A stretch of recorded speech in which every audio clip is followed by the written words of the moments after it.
Abril de 2026. El mundo de la tecnología y, bueno, el ecosistema financiero global entero, digamos que se paraliza por completo. Literalmente todo el mundo contuvo la respiración esa mañana. Totalmente. Y todo porque el periódico New York Times acaba de soltar una bomba periodística brutal. Una investigación exhaustiva, sí. Exacto. Una investigación que apunta directamente a un hombre de 55 años, un criptógrafo británico muy brillante. Y la acusación central es colosal, o sea, lo acusan de ser el arquitecto en las sombras de la invención financiera más disruptiva de este siglo. Básicamente lo acusan de ser el creador de Bitcoin. Así es, de ser el mismísimo Satoshi Nakamoto. Y la respuesta de este hombre en la red social X fue inmediata. O sea, en minúsculas y sin dejar ningún espacio a la interpretación, publicó un mensaje cortísimo. I'm not Satoshi. I'm not Satoshi. No soy Satoshi. Y ya está. El escenario tiene todos los elementos de un thriller moderno, la verdad. Pero en lugar de buscar huellas dactilares o evidencia física en la escena de un crimen, aquí la investigación se basa en otra cosa. Se basa en código, ¿no? Sí, en hashes criptográficos, en archivos de texto de hace casi 2 décadas. Y bueno, en la existencia de decenas de miles de millones de dólares flotando intactos en el ciberespacio. Es de locos. Y el objetivo de nuestra inmersión profunda de hoy es desmenuzar exactamente eso. Nuestra misión es tomar todas estas pruebas circunstanciales que presentó la prensa y contrastarlas con la evidencia técnica real. Y también analizar los desmentidos públicos para entender qué hay realmente detrás de esta controversia tan inmensa. Porque vamos a analizar los datos duros sobre Adam Back, que es el criptógrafo señalado por esta investigación. Revisaremos la figura de este misterioso Satoshi Nakamoto, que desapareció en 2011 dejando más de 1 millón de bitcoins sin tocar. Una fortuna incalculable, sí. Una locura. Y, quizás lo más revelador, vamos a explorar por qué el anonimato podría ser la característica de diseño más importante de todo este ecosistema. Así que, a ver, analicemos esto. ¿Por dónde se empieza a desenredar un misterio tecnológico de esta magnitud? Bueno, el punto de partida tiene que ser la trayectoria técnica, definitivamente. Es vital establecer desde el principio que este análisis debe centrarse en datos documentados. Claro, nada de teorías de conspiración de foros de Internet. Exacto, cero conspiraciones. Hablamos de líneas de tiempo verificables, de correos electrónicos históricos que, fíjate, incluso han sido admitidos como evidencia en procesos judiciales, y también de principios matemáticos. Porque antes de evaluar si la acusación del periódico es válida, hay que entender por qué un equipo de periodismo de investigación tan prestigioso consideró a este hombre como su candidato número 1, ¿verdad? Totalmente. Y la respuesta está en su currículum, en su historial en la criptografía, que es, digamos, imponente. Es un historial pesadísimo. A ver, Adam Back es actualmente el director ejecutivo de una empresa tecnológica súper influyente llamada Blockstream y tiene un doctorado en sistemas distribuidos. Que para dar un poco de contexto, el estudio de sistemas distribuidos es básicamente entender cómo múltiples computadoras independientes pueden coordinarse. Coordinarse para actuar como un solo sistema, ¿no?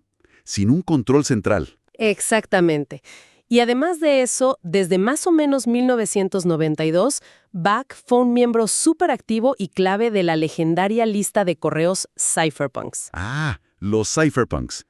Esa lista es como el origen de absolutamente todo en este mundo. Sin duda. Ese movimiento reunía a criptógrafos, a matemáticos y activistas. Y mucho antes de que existieran las redes sociales modernas, ellos ya anticipaban que la privacidad sería el mayor conflicto de la era digital. Tenían una filosofía muy clara. Creían que la criptografía no debía ser un arma exclusiva de los gobiernos o los militares. Claro, querían que fuera una herramienta para proteger la comunicación de los ciudadanos comunes. Y dentro de ese laboratorio de ideas tan particular, en 1997, Adam Back inventó un sistema llamado Hashcash, y aquí es donde las piezas del rompecabezas empiezan a encajar de una forma fascinante. Sí, porque Hashcash no fue diseñado para ser una moneda global ni nada por el estilo. Para nada. Su propósito original era resolver un problema increíblemente molesto de los primeros años de Internet: el spam, el correo electrónico no deseado. Así es. Pero, a nivel técnico, ¿cómo funcionaba realmente esta defensa? Bueno, funcionaba introduciendo un concepto llamado Proof of Work, o prueba de trabajo. Para entender este mecanismo de forma sencilla, hay que pensar en un hash criptográfico como una especie de trituradora de papel digital. Ok, una trituradora. Exacto. Si tú introduces un documento en esta trituradora algorítmica, el resultado es un código alfanumérico único. Pero si cambias una sola coma de ese documento y lo vuelves a triturar, El código que sale es completamente diferente, ¿verdad? completamente distinto. Entonces, lo que hizo Hashcash fue crear un acertijo de fuerza bruta. Para que un correo electrónico fuera aceptado por el servidor que lo recibía, la computadora de la persona que lo enviaba tenía que triturar variaciones del mensaje, Una y otra vez. una y otra vez, hasta que el código resultante empezara, por ejemplo, con 20 ceros. O sea, no hay ningún atajo matemático para resolver esto. La computadora simplemente tiene que adivinar, tiene que probar combinaciones a ciegas hasta que el sistema escupe un código con la cantidad correcta de ceros al principio. Tal cual. Y eso, evidentemente, requiere ciclos de procesamiento de la computadora y requiere electricidad. Que cuesta dinero. Exacto. Para un usuario ordinario que envía, no sé, 10 correos al día a sus amigos, su computadora resuelve el acertijo en un par de segundos.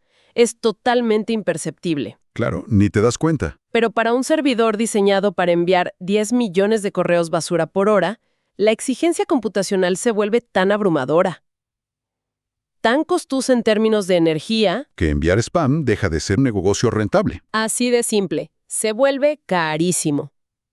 Y lo verdaderamente brillante de este diseño es que, aunque al remitente le cuesta muchísimo trabajo y energía encontrar ese código correcto, el receptor puede verificar su validez en una fracción de milisegundo. Es como un mecanismo de fricción asimétrica.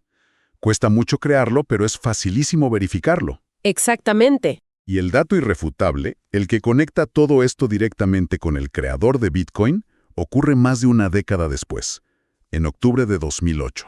Cuando se publica el famoso white paper. Ajá. Cuando Satoshi Nakamoto publica el white paper que detalla cómo funciona Bitcoin, cita de manera explícita el trabajo de Adam Back. Lo menciona directamente en el documento. Sí. Nakamoto escribió que, para implementar esta red descentralizada que validara las transacciones sin depender de un banco central, el sistema necesitaría utilizar un mecanismo de prueba de trabajo similar al Hashcash de Adam Back. Es increíble. En retrospectiva es alucinante. Una herramienta que fue concebida como un simple peaje digital contra el correo basura, de repente fue trasplantada y se convirtió en el motor, en el corazón que asegura toda la minería de criptomonedas. Lo fascinante aquí es cómo los sistemas complejos siempre se construyen sobre la arquitectura de ideas previas. Y la academia lo respalda. Hay estudios de organizaciones como IEEE o conferencias de Usenix que confirman consistentemente esto. Que Hashcash es el precursor absoluto, ¿no? Sí, señalan a Hashcash como el precursor clave e indispensable del consenso en sistemas descentralizados. Sin ese mecanismo de prueba de trabajo para hacer que los ataques a la red sean económicamente devastadores para el atacante, la estructura de validación de Bitcoin simplemente no se sostendría, colapsaría. ¿Sabes? Hay una analogía muy visual que me gusta para procesar esta relación. Es como observar la historia de la industria automotriz. Adam Back encajaría perfectamente en el papel de ese ingeniero brillante que diseña y perfecciona el motor de combustión interna. Un avance técnico monumental por sí solo. Monumental, claro. Pero Satoshi Nakamoto asumiría el rol de Henry Ford. Alguien que toma ese motor, diseña un chasis, integra un sistema de transmisión, le pone ruedas y orquesta toda la línea de ensamblaje para crear un vehículo completo y funcional. Es una excelente forma de verlo. Y el gran debate periodístico que estamos analizando radica precisamente en esta suposición. O sea, ¿acaso inventar el motor te convierte automáticamente en el creador de todo el automóvil? Es una distinción crítica. Proveer una pieza fundamental de infraestructura matemática, por muy brillante que sea, no equivale a diseñar el ecosistema macroeconómico completo. Exacto. Son dos habilidades muy distintas. Sin embargo, fue precisamente esa proximidad técnica tan íntima y ese currículum perfecto lo que le dio los cimientos a la investigación del New York Times en 2026. Momento de analizar la evidencia real, la prueba reina que detonó todo este debate. Y ojo, no provino de una publicación menor ni de un bloguero desconocido. El reportaje tiene más de 10,000 palabras. Es un texto larguísimo y súper detallado. Y fue firmado por John Carreyrou. Para quienes siguen el periodismo de investigación, estamos hablando del periodista estrella que destapó el fraude multimillonario de la empresa biomédica Theranos. Palabras mayores. Cuando su firma aparece en un reportaje, el impacto es, sin exagerar, global. Totalmente. Pero la metodología detrás de ese artículo es lo que realmente capturó la atención de todo el mundo. El equipo de investigación no se limitó a buscar viejas entrevistas o a hacer llamadas. Utilizaron inteligencia artificial avanzada. Sí, recurrieron a la tecnología de punta para llevar a cabo un análisis estilométrico. Que la estilometría es, esencialmente, la lingüística forense aplicada por computadoras, ¿no? Así es.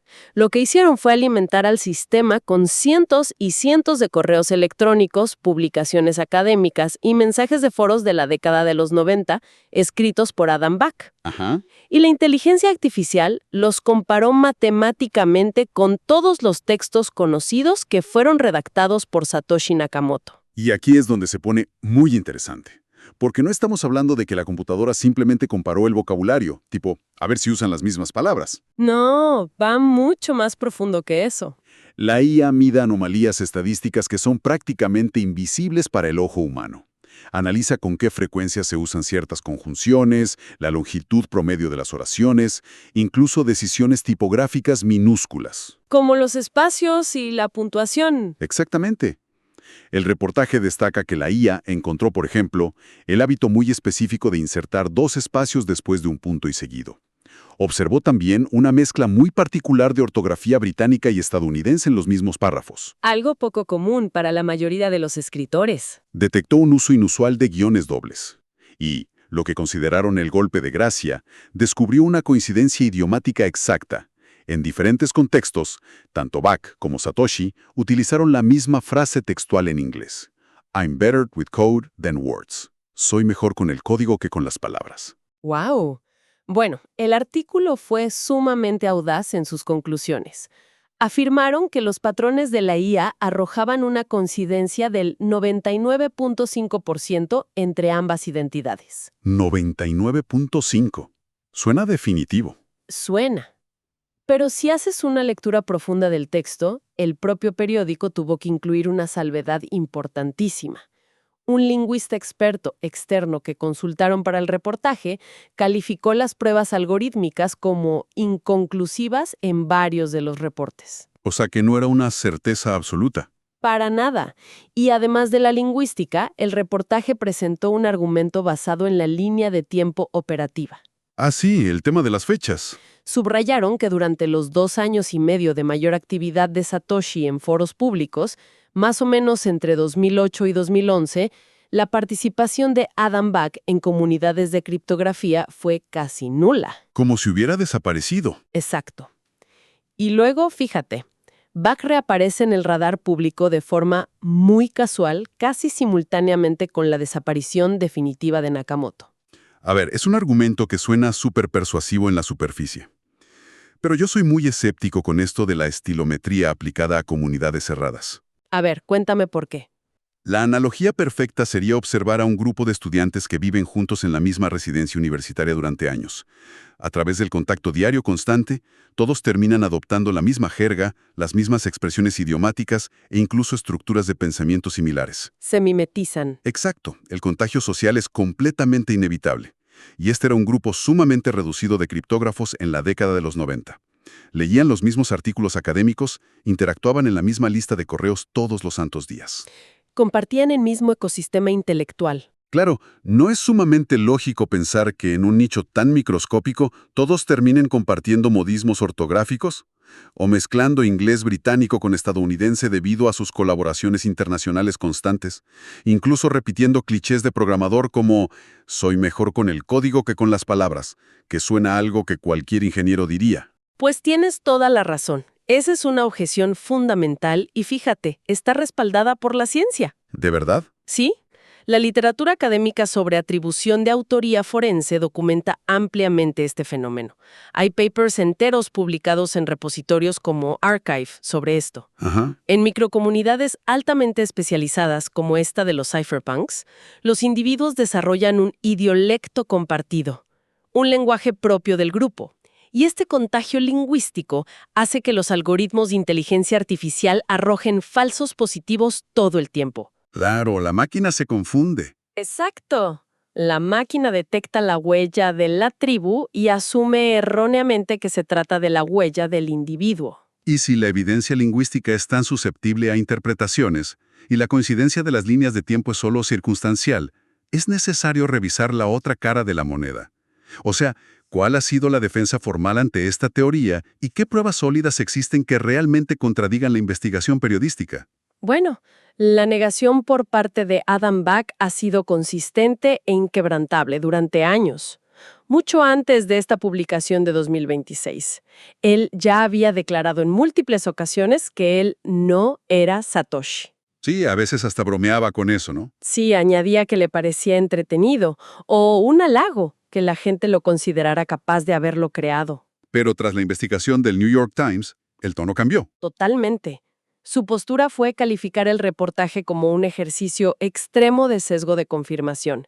Básicamente argumentó que el periódico seleccionó a una persona con el perfil profesional, los intereses técnicos y la edad adecuadas. Y luego filtraron todos los datos para forzar una narrativa preestablecida. Exacto. Acomodaron las piezas a la fuerza. Pero más allá de las declaraciones públicas, que al final son solo palabras, existe evidencia histórica documentada que desafía profundamente esta teoría del periódico. Y aquí es donde la narrativa del periodismo choca de frente con la realidad histórica. Porque existe un intercambio de correos electrónicos muy específico, fechado el 20 de agosto de 2008. Así es, un correo clave. En ese correo, Satoshi Nakamoto se acerca de manera privada a Adam Back. El motivo del mensaje era discutir el borrador del white paper de Bitcoin, que estaba a punto de publicar, y pedirle permiso formal para citar el funcionamiento de su invención Hashcash. Y lo verdaderamente interesante es la respuesta de Back. Él le contesta y le sugiere a Nakamoto que investigue un concepto previo llamado B-Money. B-Money, ok. Era una propuesta teórica de dinero electrónico creada por otro criptógrafo llamado Wei Dai. Y este concepto era importante porque delineaba la idea de una moneda descentralizada, aunque carecía del mecanismo de consenso práctico que Hashcash sí aportaba. A ver, la existencia de estos correos cambia absolutamente todo el panorama. Estos mensajes quedaron registrados en servidores y, de hecho, posteriormente fueron introducidos como evidencia verificada bajo juramento en litigios legales sobre patentes. Son documentos legales comprobados. Entonces, esto provoca un choque analítico profundo. Pensemos en esto lógicamente. Si Adam Back fuera realmente el creador de Bitcoin, esta teoría del New York Times nos obligaría a creer algo absurdo. Que se envió un correo a sí mismo. Exacto, que en el año 2008 él creó una identidad falsa llamada Satoshi para enviarse un correo electrónico a su cuenta personal con el único y exclusivo propósito de recomendarse a sí mismo la lectura de documentos académicos de Wei Dai que él ya dominaba perfectamente. Es un nivel de conspiración increíble. Todo esto supuestamente para construir una coartada perfecta casi 20 años antes de que un periódico decidiera investigarlo. Psicológicamente resulta en un nivel de paranoia narrativa completamente ridículo. Es un guión de contrainteligencia que desafía el principio de parsimonia por completo. Y bueno, la industria de la criptografía ha señalado estas debilidades de forma muy recurrente. Claro, no fuimos los únicos en notarlo. No, analistas muy respetados del ecosistema, como Nick Carter, han subrayado que la gran mayoría de estas supuestas pruebas reina del Times, o sea, el estilo de redacción técnico, la familiaridad con sistemas distribuidos, todo eso. Sí. Todo eso podría aplicarse con exactamente el mismo porcentaje de precisión a otros pioneros del movimiento cypherpunk. ¿Es verdad? Personas como Hal Finney, Nick Szabo o el propio Wei Dai que mencionamos. Todos ellos cumplen con prácticamente los mismos requisitos técnicos y lingüísticos. Pero hay un factor adicional, una variable que no tiene absolutamente nada que ver con la lingüística o los correos electrónicos y que para mí representa la prueba definitiva contra esta teoría. Los fondos inactivos. Exacto. Los activos inactivos en la cadena de bloques, los registros públicos e inmutables de la red muestran claramente que las billeteras originales controladas por Satoshi Nakamoto contienen aproximadamente 1.1 millones de bitcoins. Una cifra astronómica. Y esto plantea una pregunta importante sobre los incentivos humanos reales. En el mundo del análisis criptográfico riguroso, el debate sobre si alguien usa dos espacios después de un punto carece de total validez frente a las matemáticas. Claro, el código es una ley ahí. Exacto. La única demostración empírica y real de identidad es firmar un mensaje utilizando las claves privadas asociadas a esos primeros bloques minados. Si no tienes las llaves, no eres Satoshi. Todo lo demás es pura especulación literaria. Y ese millón de monedas jamás ha registrado un solo movimiento. Y desde una perspectiva lógica y de comportamiento empresarial, esto resulta insostenible. A ver, Adam Back es un empresario sumamente activo en la actualidad. Dirige Blockstream, que es una corporación multinacional, viaja a foros tecnológicos por todo el mundo. Y pasa meses en reuniones agotadoras. Exacto, participa en extenuantes rondas de financiación buscando capital de riesgo para su empresa. La idea de que el director ejecutivo de una empresa tecnológica esté sentado sobre decenas de miles de millones de dólares en activos completamente líquidos, sometiéndose al estrés infernal de buscar inversionistas sin tocar una sola fracción de centavo de su propia fortuna personal durante más de 15 años, Es que no cuadra. desafía toda racionalidad económica. No tiene ningún sentido. Y ese contraste, fíjate, entre el comportamiento lógico del mercado y este misterio tecnológico nos obliga a desviar la atención de la identidad personal. ¿A qué te refieres? Bueno, si el análisis de los datos duros cuestiona tan severamente la acusación del periódico, el foco de la discusión cambia radicalmente. La pregunta deja de ser ¿quién está detrás de la máscara? Y comienza a centrarse en el valor intrínseco de esa ausencia. Entonces, ¿qué significa todo esto a nivel estructural? Si descartamos a los candidatos principales, resulta fascinante considerar que la incapacidad del mundo para descubrir quién es Satoshi Nakamoto no es un accidente de la historia. No, para nada. Es posiblemente la característica técnica y social más crítica de todo este invento. El anonimato es la verdadera genialidad. Y es un análisis que el propio Adam Back ha promovido activamente en muchísimas entrevistas. En discusiones sobre el futuro del sistema, él ha sostenido que el anonimato irresoluble del creador es una necesidad absoluta y fundamental para la supervivencia de Bitcoin. Sí, tiene toda la lógica. La argumentación técnica es que la ausencia de un líder identificable es el factor decisivo que permite a los reguladores y a los mercados clasificar a Bitcoin como un recurso digital, como un commodity, en lugar de un valor corporativo o una acción financiera de una empresa. Funciona conceptualmente igual que el oro. El oro no responde a un director general, no tiene un departamento legal que emita comunicados de prensa cada semana, y no puede cambiar sus propiedades físicas solo porque una junta directiva se reúna y lo decida. Exactamente. Es simplemente un recurso escaso, que obedece a las leyes de la física. Del mismo modo que la red de Bitcoin obedece estrictamente a las leyes de la criptografía. Además, existe un contraste abismal de perfiles. El creador diseñó esta herramienta específicamente para operar fuera del alcance de la política monetaria estatal y del control de los bancos centrales. Que esa misma persona estuviera dispuesta a caminar por los pasillos del Congreso en traje o a firmar autógrafos en conferencias dando su nombre real, sería una contradicción total de los principios de su propio código. Totalmente. Y la sociología junto con la teoría de redes respaldan ampliamente esta estructura. Hay investigaciones sobre plataformas verdaderamente descentralizadas que muestran un patrón de supervivencia muy, muy claro. ¿Cuál es ese patrón? Que los proyectos tecnológicos verdaderamente resistentes carecen de un centro de gravedad. Cuando existe un fundador visible y famoso, existe un punto único de fallo. A ese fundador se le puede citar a declarar en un tribunal, se le puede someter a presiones legislativas extremas o incluso se le puede difamar mediáticamente para destruir el proyecto. O coaccionar para que altere el código bajo amenaza, claro. Exacto. ¿Sabes? Para comprender esta resiliencia, la analogía técnica más adecuada que se me ocurre no es la de una corporación, sino la de una red de torrents para compartir archivos. Buenísima analogía. Sí, si intentas cerrar un servidor central de descargas de toda la vida, arrestas al dueño, apagas el servidor y el sitio desaparece inmediatamente. Fin del problema. Claro. Pero si intentas clausurar una red de torrents verdaderamente distribuida, apagar un nodo es inútil, porque en ese mismo instante, miles de computadoras alrededor de todo el mundo ya poseen fracciones del código y siguen operando de manera completamente autónoma. Al no haber un servidor central, o en el caso de Bitcoin, al no haber un fundador sentado en una oficina en Silicon Valley, la estructura simplemente carece de una cabeza que pueda ser cortada. Es inmunidad arquitectónica pura. Es brillante.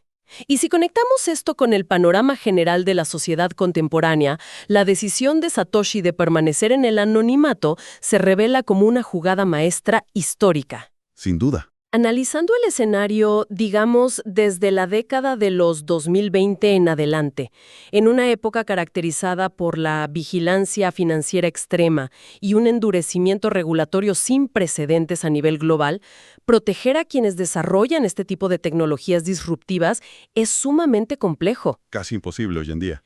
Visto bajo esa luz, la desaparición del creador no parece para nada un simple truco de relaciones públicas ni un acto de excentricidad de un programador raro. Parece ser un mecanismo de defensa fríamente calculado, un escudo de diseño integrado directamente en la génesis del proyecto, para asegurar que la red pudiera sobrevivir a su etapa de crecimiento más vulnerable. El panorama completo nos ofrece una conclusión muy clara después de analizar fríamente toda esta evidencia y los datos históricos. La investigación lingüística del New York Times, basada en inteligencia artificial, arroja, sí, coincidencias fascinantes. Pero son estadísticamente insuficientes para superar la prueba del análisis forense profundo. Se quedan cortas frente a la evidencia matemática y de comportamiento. Exacto. Resulta altamente improbable que Adam Back sea el individuo que operó bajo el seudónimo de Satoshi Nakamoto. Sin embargo, hay que darle su crédito. La invención descentralizada que transformó las finanzas modernas jamás habría sido funcional sin el desarrollo de ingeniería fundamental que él construyó años antes. Su aporte con el concepto de prueba de trabajo en Hashcash fue el engranaje central. Fue lo que permitió que la minería y la seguridad inquebrantable de la red existieran. Mientras tanto, el verdadero mérito de Nakamoto radicó en su capacidad como arquitecto de sistemas. Observar décadas de piezas criptográficas aisladas, ensamblarlas en un modelo de incentivos económicos impecable, encender la maquinaria. Y luego, ejecutar la maniobra más brillante de todas. Desaparecer. Desaparecer por completo en las sombras, permitiendo así que el sistema perteneciera a la red entera y no a una sola empresa o a una sola persona. Al final, todo este debate subraya una lección muy inusual sobre la innovación. Nos demuestra que en ocasiones la contribución más poderosa que puede realizar el creador de un sistema global no es dar la cara en portadas de revistas. Sino todo lo contrario. Es renunciar al control, silenciar el ego personal por completo y permitir que la tecnología se sostenga puramente por la robustez de sus matemáticas. Totalmente de acuerdo. Pero, para cerrar este análisis a fondo, surge una pregunta inevitable. Un verdadero ejercicio de pensamiento sobre esta intersección entre la tecnología y el comportamiento humano. A ver. Hemos discutido exhaustivamente sobre la perfección de esta ausencia de Satoshi que ha durado ya más de 15 años. Pero imagínate que el día de mañana, en un giro totalmente impredecible de los acontecimientos, apareciera repentinamente un breve mensaje de texto en un foro público. ¡Wow! Un mensaje simple, pero indudablemente firmado con las claves privadas criptográficas de los blocos fundacionales de Satoshi Nakamoto. ¿Qué pasaría en el mercado global en los segundos posteriores a esa validación matemática irrefutable? Sería un caos absoluto. Se presenciaría un colapso sin precedentes en el precio ante el terror paralizante de que ese millón de monedas inunden y destruyan la oferta circulante. O por el contrario, el mercado reaccionaría con una explosión alcista impulsada por la legitimidad casi divina del retorno de esta mente maestra.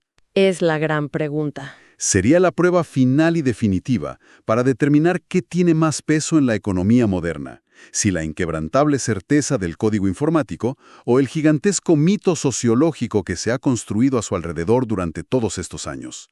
Pero bueno, ese misterio, al menos por ahora, sigue cifrado.